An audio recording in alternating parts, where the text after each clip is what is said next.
우리는 지난 2주간 동안 기도에 대해서 이야기를 들었습니다. 제가 2주간 동안 공교롭게도 기도에 대한 명언을 했어요. 2번 말씀드렸습니다. 첫 번째, 지지난주에 기도에 대한 명언을 한 그 명언 기억나십니까? 기도는 절망적인 상황을 하나님의 은혜로 극적인 반전을 일으키는 작업이다. 그렇게 2주 전에 말씀드렸어요. 예수님께서 제자들에게 기도를 가르쳐 주시면서 이 잘못된 기도와 응답받는 기도가 무엇인지를 밝히 말했습니다. 잘못된 기도는 첫 번째, 바리새인들이 외식하는 기도, 사람에게 보이려고 했던 기도를 말합니다. 기도는 하나님께 하는 건데 어떤 사람은 사람에게 보이려고 기도를 합니다. 그것이 잘못된 기도라는 이야기예요. 두 번째 잘못된 기도는 이방인들이 하는 중언부언하는 기도입니다. 중언부언, 그것은 알아듣지 못하는 말을 계속해서 중얼거리는 걸 이야기합니다. 당시 이방인들은 이 신은 말을 많이 해야 듣는다고 생각해서 끊임없이 말을 했습니다. 이것이 중언부언입니다. 중언부언을 오늘날 표현으로 말한다면 주문을 외우는 거예요. 주문을 외우는 사람, 그 주문이 무슨 뜻인지 압니까? 모릅니다. 자기도 모르고 신도 모르는 얘기예요. 그래서 주문을 외우는 것 같은 기도, 잘못된 기도입니다. 그러나 응답받는 기도는 은밀한 중에 계신 하나님께 부르짖는 기도에 열심히 열정을 다해 부르짖는 기도입니다. 골방에 들어가서 하나님 앞에 기도할 때, 낙심하지 않고 기도할 때, 끈질기게 기도하면 하나님께서 들어주신다는 것, 그것이 응답받는 기도입니다. 지난주는 누가복음 11장을 통해서 기도는 불가능하고 무리한 요구의 극반전이다 라는 말을 했어요. 누가복음 11장에 보면 예수님이 기도에 대해서 가르쳐주면서 이런 비유를 말씀하셨습니다. 어떤 사람이 자기 집에 친구가 왔는데 대접할 음식이 없어서 한밤중 모두 잠든 사이에 친구 집의 문을 사정없이 두드렸어요. 두드리면서 떡 3덩이를 빌려달라고 합니다. 자, 그 상황, 그렇게 설정하신 그 이야기, 오늘날은 불가능합니다. 아무도 누가 잠든 집 가서 문 두드리며 떡 빌려달라는 사람 없습니다.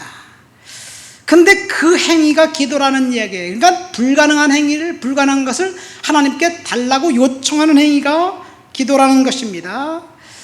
그리고 두 번째는 그런 행위가 예수님 당시 그 가족보다 친구가 우선시되는 그런 문화였다 하더라도 잠든 친구의 집을 문을 두드리는 것은 무례한 행동입니다.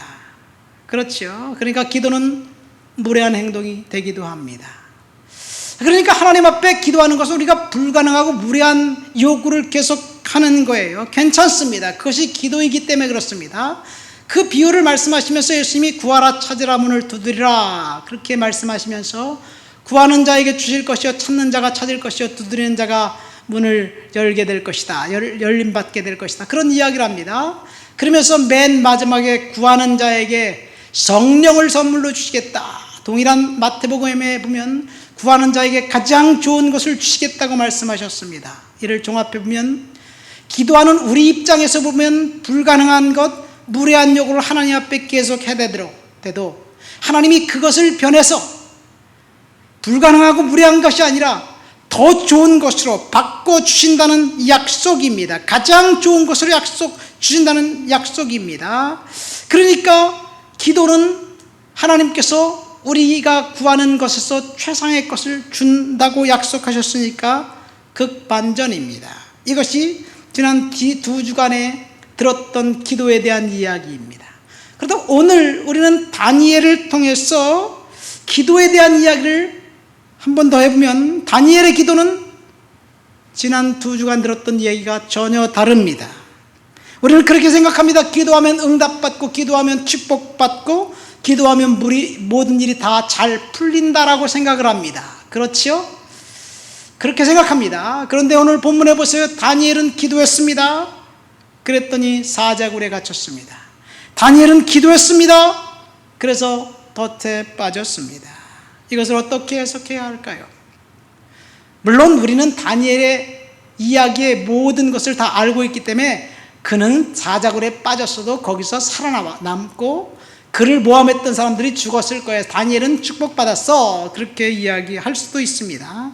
그러나 사실 다니엘이 사자굴 속에 들어갔을 때 그때 상황을 보면 굉장한 갈등과 긴장이 거기에 있습니다. 그렇죠? 다른 사람의 이야기를 들을 때는 우리는 그냥 그렇거니라고 생각합니다. 그런데 기도 응답 앞에는 뼈를 깎는 아픔이 있어요, 사실. 그러니까 기도 응답받고 축복된 사람들, 그 사람들 겉멋만 보지 말고 거기까지 올라가기까지 하나님께서 얼마나 처절하게 그를 인도하셨는지 그것도 우리는 보아야 될 줄 믿습니다. 저 역시 기도 응답 철저한 아픔과 뼈를 깎는 고통 속에서 응답받았던 사건들이, 상황들이 여러 번 있습니다.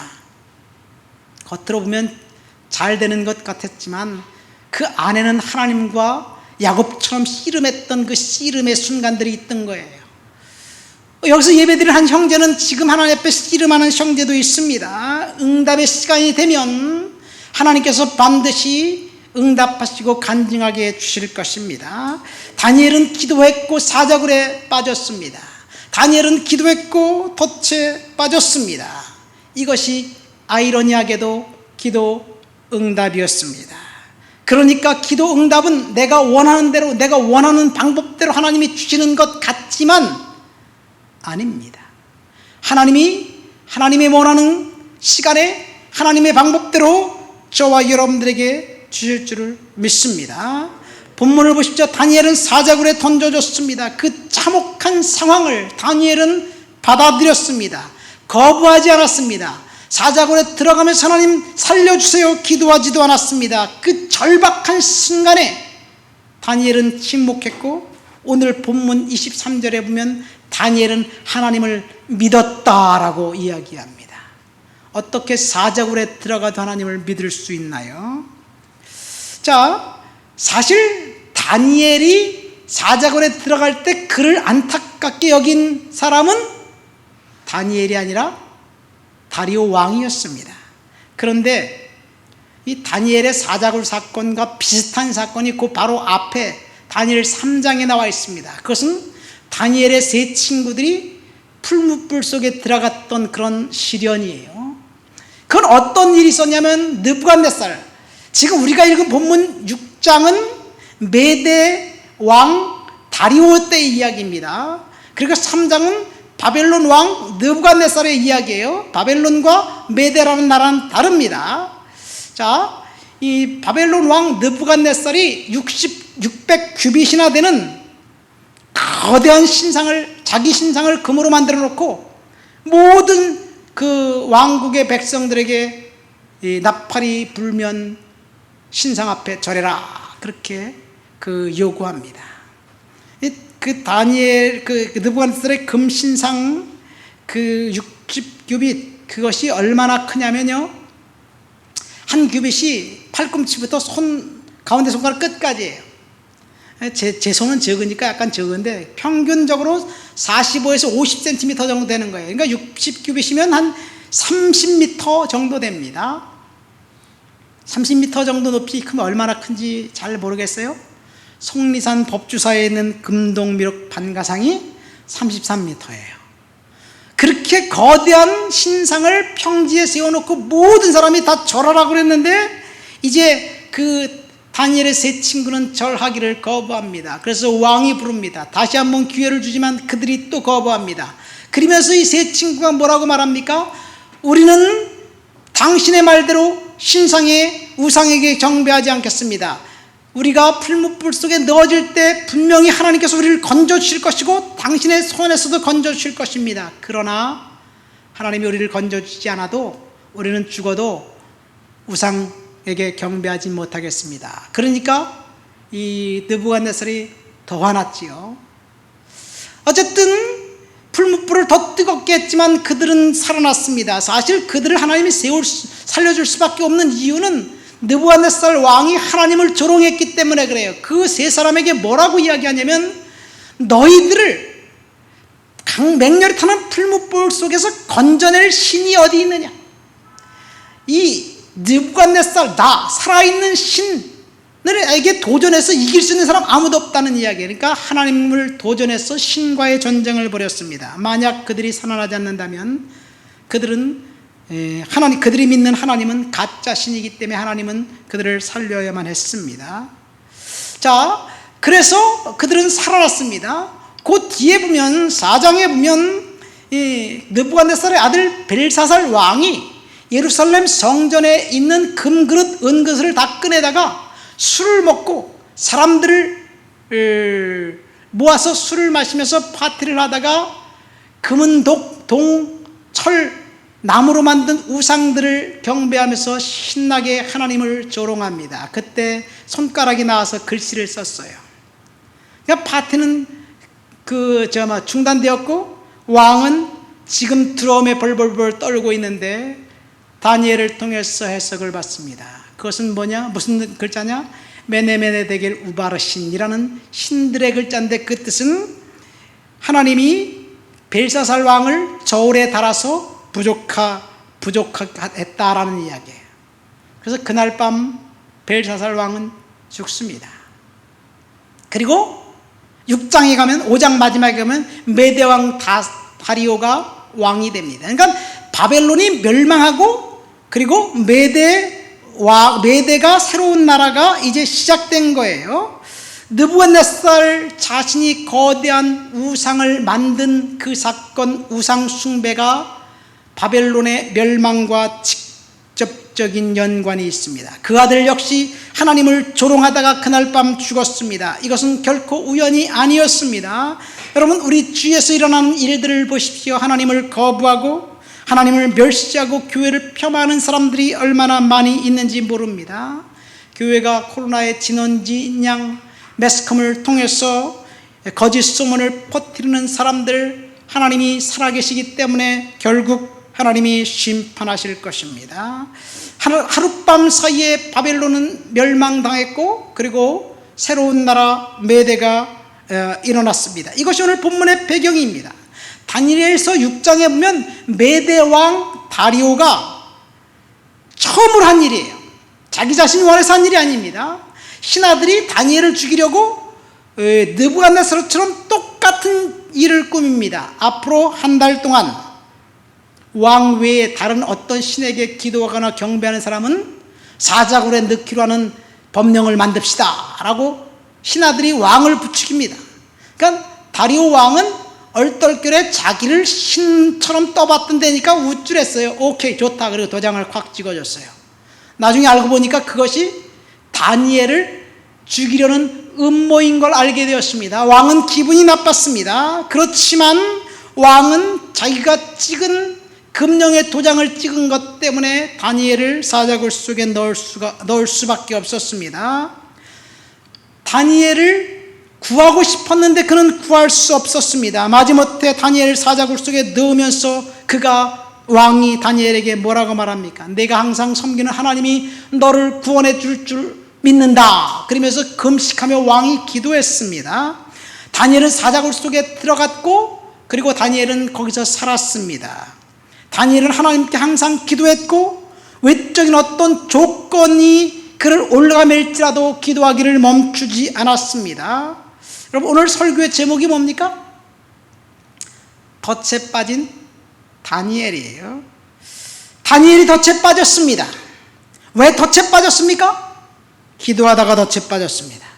어떤 외적인 환경에도 불구하고 하나님을 섬기고 예배하기를 멈추지 않았기 때문에 덫에 빠졌습니다. 그의 경건한 신앙, 기도하는 신앙이 다니엘로 하여금 덫에 빠지게 만들었습니다.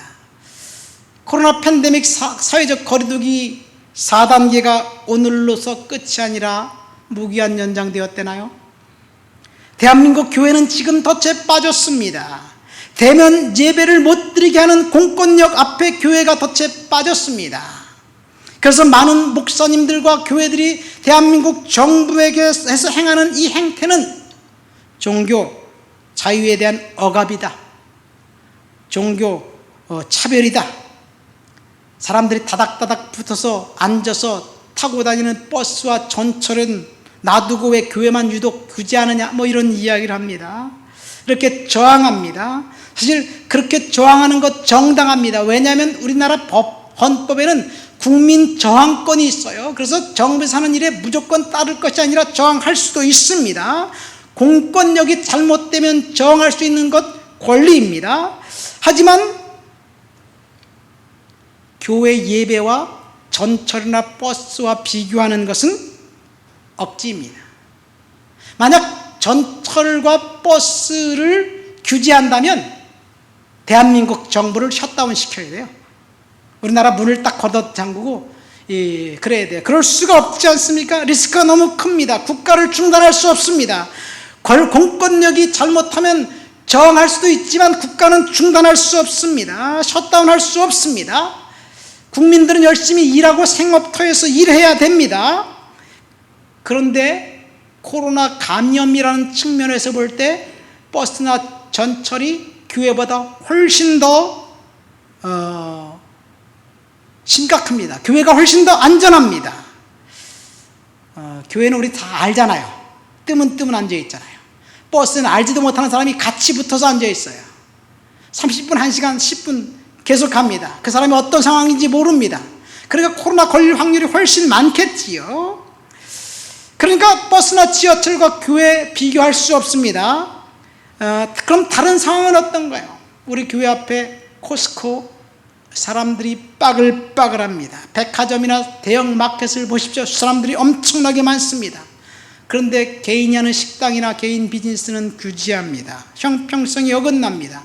이렇게 볼 때 대면 예배를 금지하는 것 자체는 다른 의도가 있다고 볼 수밖에 없습니다. 그러면 여기서 우리가 어떤 선택을 해야 할까라는 질문이 대두됩니다. 대면 예배를 금지하라고 규제하는 정부에 무조건 순응해야 될까요? 아니면 그것은 역차별이라고 생각하면서 저항해야 될까요? 여러분 어떻게 생각하십니까? 현재 대한민국 교회에서 작년 8월과 12월에 대면 예배 금지 때 거부해가지고 그 비대면 예배 조처 집합 제한 금지 명령을 위반한 교회들이 지금 벌금형을 받고 있습니다. 어떤 교회는 예배당이 그렇게 넓은데 사람들을 못 오게 한다고 그건 잘못이다. 행정명령, 행정소송을 냈지만 각하됐습니다. 어떤 선교단체는 단체장이 벌금 300만 원을 물었고, 그리고 단체 간부 2명은 방역 방해 협의와 집합 금지 명령서라는 그 종이를 찢었다고 실제로 감옥에 8개월과 4개월간 살았습니다. 그래서 지금 교회는 덫에 빠져 있습니다. 그러니까 교회가 역차별당하고 교회가 조롱당하고 예배가 조롱당하는 것 사실입니다. 작년 8.15 집회 때 정부에서 강력하게 규제하면서 청와대 모 인사는 살인자 운운했는데 올 민노총 집회는 침묵입니다. 교회를 향해서 공격하는 것과 다릅니다. 그렇다면 우리는 해답을 다니엘 본문을 통해서 얻어야 될 줄 믿습니다. 다니엘은 다리오 왕 외에 어떤 신에게 절하면 기도하면 안 된다는 그 법령을 어겼습니다. 그래서 그는 덫에 빠졌고 사자굴에 들어갔습니다. 법적인 처벌을 받았습니다. 교회가 정부 명령을 거부하고 법적인 처벌을 받으면 됩니다. 그러나 그것을 하나님이 원하는 것일까요? 저는 조금 다르게 생각합니다. 코로나로 빌미로 정부가 금지한 명령에 문제가 있는 것은 사실이지만, 하나님을 대적하는 행위인 것도 사실이지만, 그렇다고 우리가 저항해야 된다? 아니면 무조건 순응해야 된다? 그것 우리가 결정할 것은 성경이 뭐라고 말하는지 우리 한번 생각해 봐야 될 줄 믿습니다. 다니엘을 보십시오. 다니엘은 그것이 자신의 신앙이라고 생각하고 하나님과 약속을 지키기로 결정했고 그는 불이익을 감수했습니다. 결론적으로 다니엘은 덫에 빠졌습니다. 그런데 실상 덫에 빠진 사람은 다니엘이 아니었습니다. 덫에 빠진 사람은 다리오 왕이었습니다. 다리오 왕이 자신의 교만 때문에 자신을 우상 숭배하라는 그 신하들의 요구를 들어주고 결국 그는 하나님을 대적했습니다. 그 결과 어떻게 됐느냐? 다리오 왕 때 금방 메데라는 나라도 멸망합니다. 그리고 파사라는 페르시아라는 나라가 이제 세워집니다. 그 증거로 우리 다니엘서 9장 1절부터 3절 10장 1절 말씀 한번 읽어볼까요? 우리 다 같이 스크린을 보면서 다 같이 읽도록 하겠습니다. 메대 족속 아수에로의 아들 다리오가 갈대아 나라 왕으로 세움을 받던 첫 해 곧 그 원년 통치 원년에 나 다니엘이 책을 통해 여호와께서 말씀으로 선지자 예레미야에게 일러주신 그 연수를 깨달았나니 곧 예루살렘의 황폐함이 70년 만에 그치리라 하신 것이니라. 내가 금식하며 베옷을 입고 죄를 덮어쓰고 주 하나님께 기도하며 간구하기를 결심하고 10장 1절입니다. 그 다음 페이지. 바사왕 고레스 제3년에 한 일이 벨드사살이라 이름한 다니엘에게 나타났는데 그 일이 참되니 곧 큰 전쟁에 관한 것이라. 다니엘이 그 일을 분명히 알았고 그 환상을 깨달으니라. 자, 이 9장과 10장 사이에 왕국이 또 바뀝니다. 5장과 6장 사이에 왕국이 또 바뀝니다. 그러니까 다니엘 시대에 왕국이 세 나라가 바뀌어요. 바벨론, 메데, 파사 이렇게 세 나라가 바뀝니다. 이 바벨론이 멸망당한 것은 느부갓네살 금신상 우상 숭배 때문에 그랬고요. 메데가 멸망당한 것도 다리오 왕이 우상 숭배 때문에 그렇습니다. 다니엘이 기도하자 9장 1절의 말씀 보세요. 다리오 갈대아 왕 세움받던 첫 해에 그렇습니다. 첫 해에 사자굴 속에 들어갔다 나오고 난 다음에 계속해서 기도하자 다니엘은 뭘 깨달았느냐? 하나님이 70년 만에 예루살렘 유다 백성들을 예루살렘으로 귀환할 것이라는 그런 그 예언을 예레미야 선지자의 책을 통해서 보고 금식하며 회개하며 기도합니다. 하루 다 예루살렘을 향한 창문을 열어놓고 하루 3번 기도하니까 얼마 지나지 않아서 진짜 하나님이 예루살렘 유다 백성들을 귀환시켰는데 70년이 아니라 언젠가 말씀드렸죠. 1차 포로로 잡혀갔을 때부터 시작해서 67년 예루살렘 멸망하고 유다가 멸망하고 난 다음에 48년 만에 귀환합니다. 그러니까 하나님이 다니엘의 기도를 통해서 70년이 아니라 22년간의 시간을 단축시켜 주었습니다. 요 두 나라가 멸망당한 것을 보고 이 페르시아 메대 왕, 첫 왕 고레스는 다르게 접목합니다.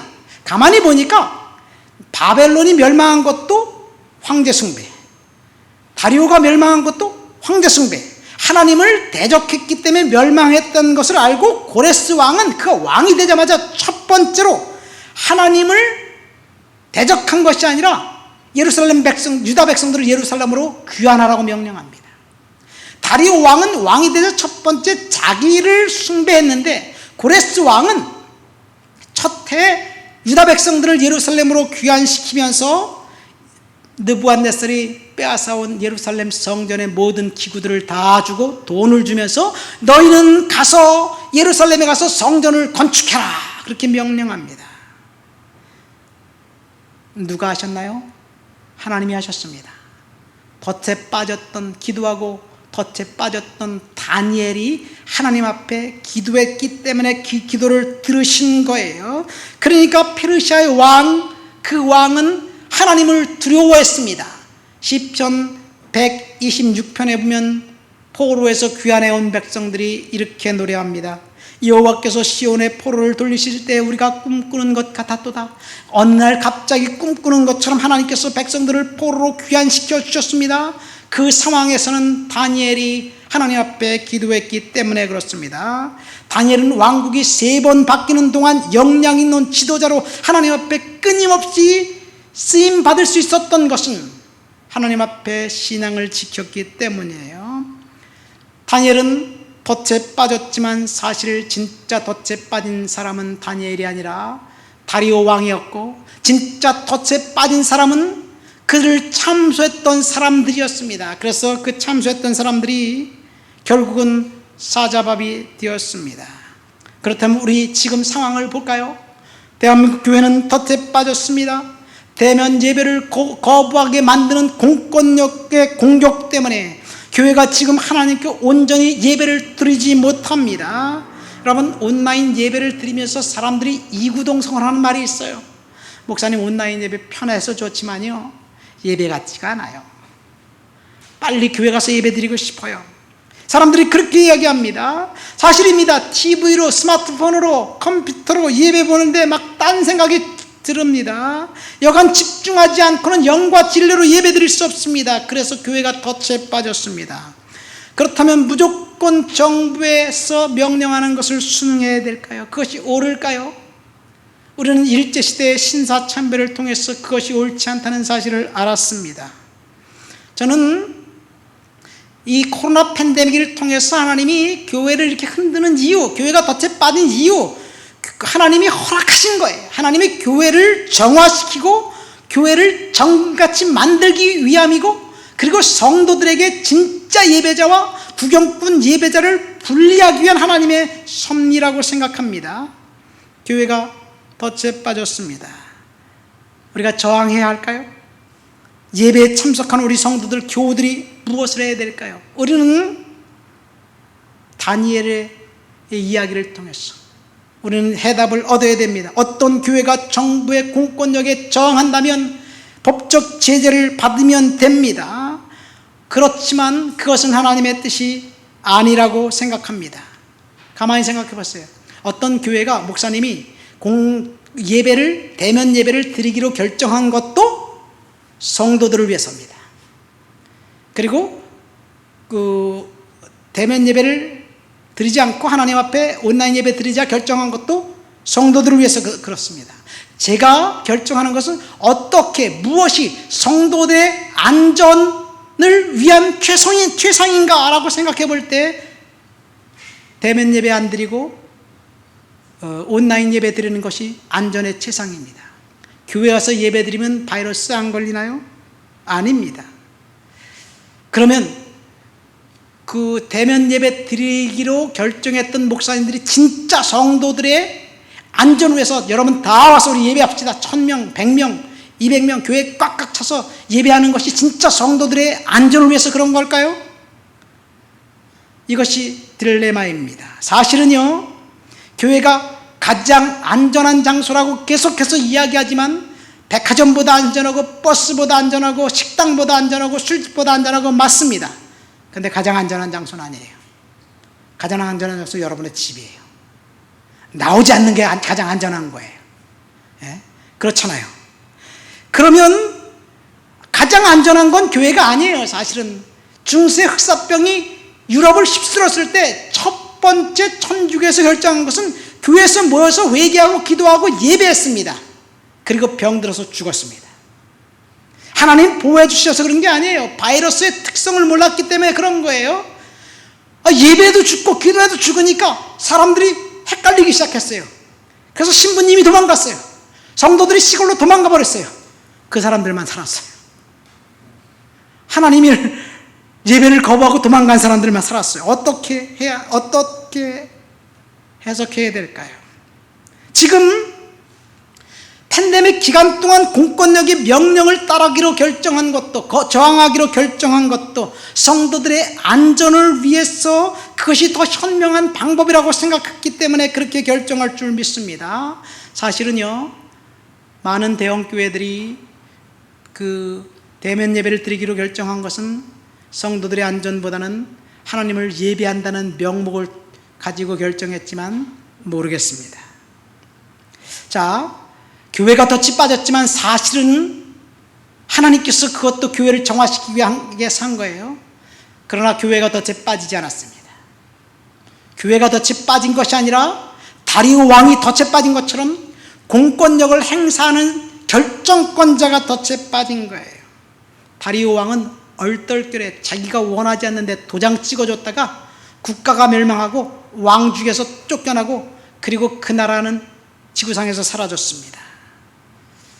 공권력이 교회를 폄하하고 하나님을 멸시하는 자들의 편에 들었을 때 하나님께서 분명히 심판하실 줄 믿습니다.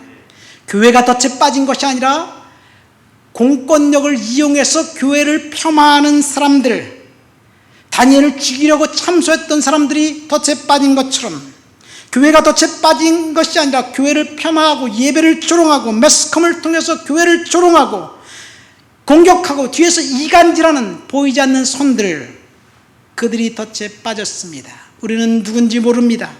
그러나 하나님께서 아십니다. 하나님께서 분명히 심판하실 줄 믿습니다. 그래서요, 교회를 공격하고 하나님을 공격하는 것은 지혜롭지 않아요. 우리가 잘 모르면 그냥 하나님 앞에 기도만 해야 될 줄 믿습니다. 여러분, 다니엘은 덫에 빠지지 않았습니다. 그는 환난당했으나 승리했습니다. 코로나 팬데믹 사회적 거리두기 4차 4단계 때문에 교회가 덫에 빠진 것 같지만 하나님께서 교회를 정화시키기 위한 하나님의 섭리입니다. 하나님께서 이런 극한 상황 속에서 교회를 정화시키기 위한 하나님의 뜻이 거기 있음을 믿습니다. 말씀을 맺습니다. 오늘 우리는 덫에 빠진 다니엘이라는 제목으로 말씀을 들었습니다. 다니엘은 덫에 빠지지 않았습니다. 다니엘을 공격했던 사람들이 덫에 빠졌습니다. 지금 교회가 대면 예배를 금지당하면서 많은 사람들이 마음이 불편합니다.